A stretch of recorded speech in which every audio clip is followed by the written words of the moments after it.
दोस्तों, कुछ वक्त पहले तक ओला को भारत के सबसे सक्सेसफुल स्टार्टअप में से एक माना जाता था। ओला के कारण बहुत से कस्टमर्स ने अपने कार खरीदने के प्लान को कैंसिल करके कैब्स लेना प्रेफर किया, क्योंकि 6 रुपए प्रति किलोमीटर का उनको ऑफर किसी भी और प्लान से ज्यादा अच्छा था। इसके साथ साथ बहुत से लोग जो महीने में 15 से 20 हजार रुपए कमा रहे थे, उन्होंने भी ओला ड्राइवर्स बनकर एक बेटर ऑप्शन की तरफ स्विच कर लिया। लेकिन अब बाजी पलटने लगी। ओला धीरे धीरे फेल हो रही है। कस्टमर्स और ड्राइवर्स दोनों ही कम होने लगे हैं और बहुत से सीनियर मैनेजर्स ने भी कंपनी छोड़ दी है और लगता है कि जैसे ओला बर्बाद होने की कगार पर खड़ी है। लेकिन ये सब कैसे हुआ और कौन इसके लिए जिम्मेदार है? आज इसी का जवाब हम इस वीडियो में तलाशेंगे, तो बने रहिएगा वीडियो के अंत तक हमारे साथ। लेकिन वीडियो शुरू होने से पहले अगर आप चैनल पर नए हैं या आपने अभी तक चैनल को सब्सक्राइब नहीं किया है, तो चैनल को सब्सक्राइब करना और बेल आइकन दबाना ना भूलें।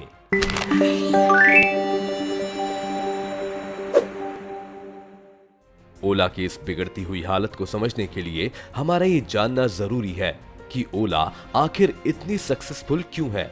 ओला की सक्सेस का एक मेजर कारण ये रहा था कि ओला में आपको कैब राइड्स काफी सस्ती पड़ती थी, जिससे कस्टमर्स बने और इन कस्टमर्स के कारण ड्राइवर्स की संख्या भी बढ़ी, क्योंकि ना सिर्फ ओला इन ड्राइवर्स को राइड के पैसे दे रही थी, बल्कि 8 घंटे का उससे ज्यादा ड्राइव करने पर इन ड्राइवर्स को एक्स्ट्रा इंसेंटिव भी मिलता था, जिस वजह से ये ड्राइवर्स हर महीने करीब 60 से 70 हजार रुपए के बीच कमाने लगे थे।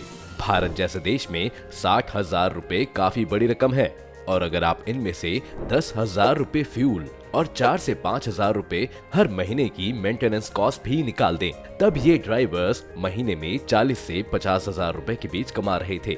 इसी कारण बहुत से लोगों ने अपनी जॉब छोड़कर लोन पर कार्स ली और ओला के लिए ड्राइव करने लगे।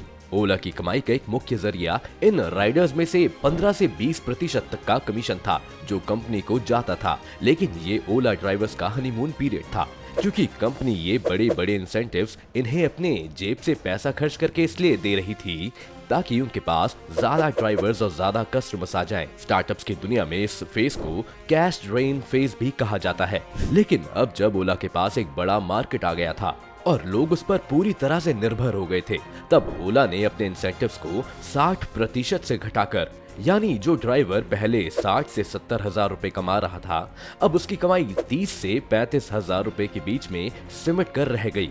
ओला ने अपने कस्टमर्स पर भी सरचार्ज लगाना शुरू कर दिया, जिस वजह से लोगों के लिए भी ओला कैब करना महंगा हो गया।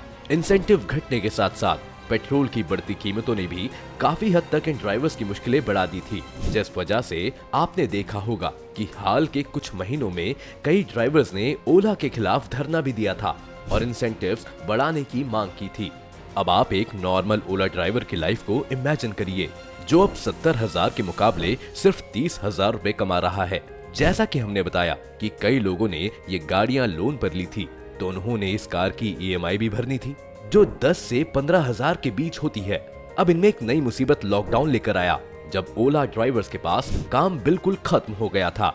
ड्राइवर्स के पास काम बिल्कुल नहीं था, लेकिन फिर भी उन्होंने हर महीने अपनी EMI तो भरनी ही थी, और ये ड्राइवर्स ऐसा नहीं कर पाए, जिस वजह से बैंक्स ने इस बीच करीब ऐसी 70 हजार गाड़ियों को सीज कर लिया और 30 हजार ड्राइवर्स सीधा सीधा इस बिजनेस से बाहर हो गए।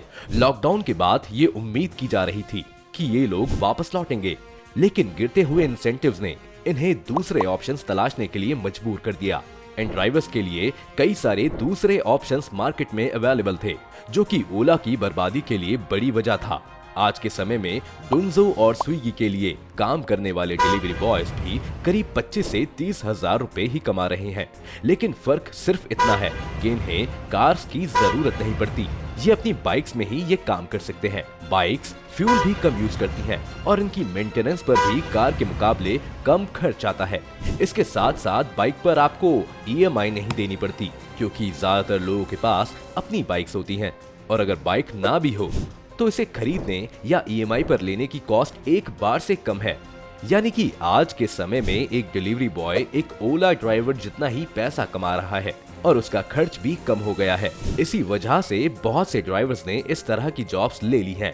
अगर हम कस्टमर्स के नजरिए से देखें तो ओला को फायदा पहुंचाने वाले कस्टमर्स में से एक बड़ा ग्रुप उन लोगों का था जिन्हें कैब लेकर डेली ऑफिस जाना होता था। कई कंपनीज तो खुद अपने एम्प्लॉयज को ओला की कैब सर्विस प्रोवाइड करती थी, जिससे ओला की मोटी कमाई होती थी। लेकिन अब क्यों ओला ने अपने चार्जेस काफी बढ़ा दिए हैं? इस वजह से लोगों का महीने भर की कैब का खर्चा 20 से 25 हजार आने लगा है। 20 से 25 हजार रुपए खर्च करके कोई इंसान आराम से एक कार EMI पर ले सकता है, तो वो क्यों ओला पर अपना पैसा खर्च करे? और ये भी एक बड़ी वजह रही है कि लोगों ने अब ओला की जगह अपनी खुद की कार लेना शुरू कर दिया है।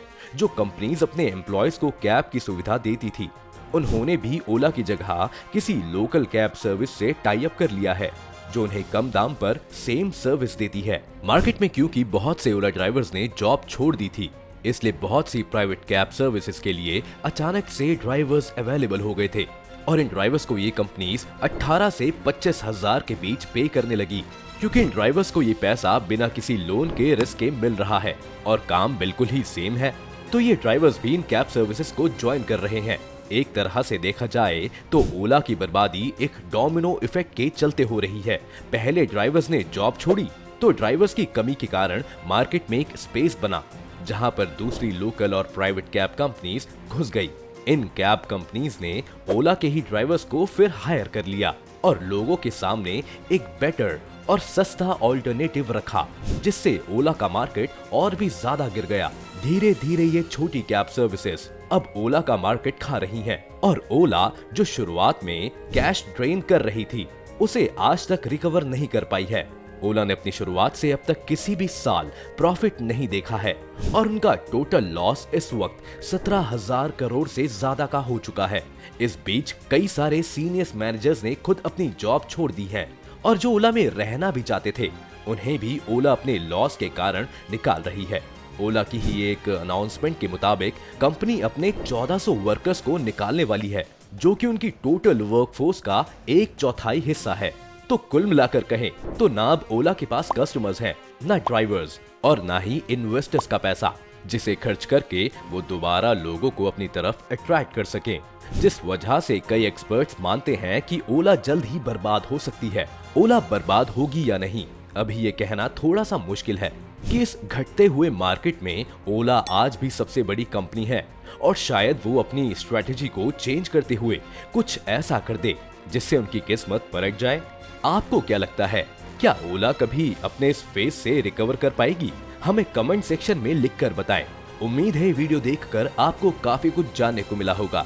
अगर आपको ये वीडियो पसंद आया हो तो वीडियो को लाइक करें और अगर आप चैनल पर नए हैं या आपने अभी तक चैनल को सब्सक्राइब नहीं किया है तो चैनल को सब्सक्राइब करना और बेल आइकन दबाना ना भूलें।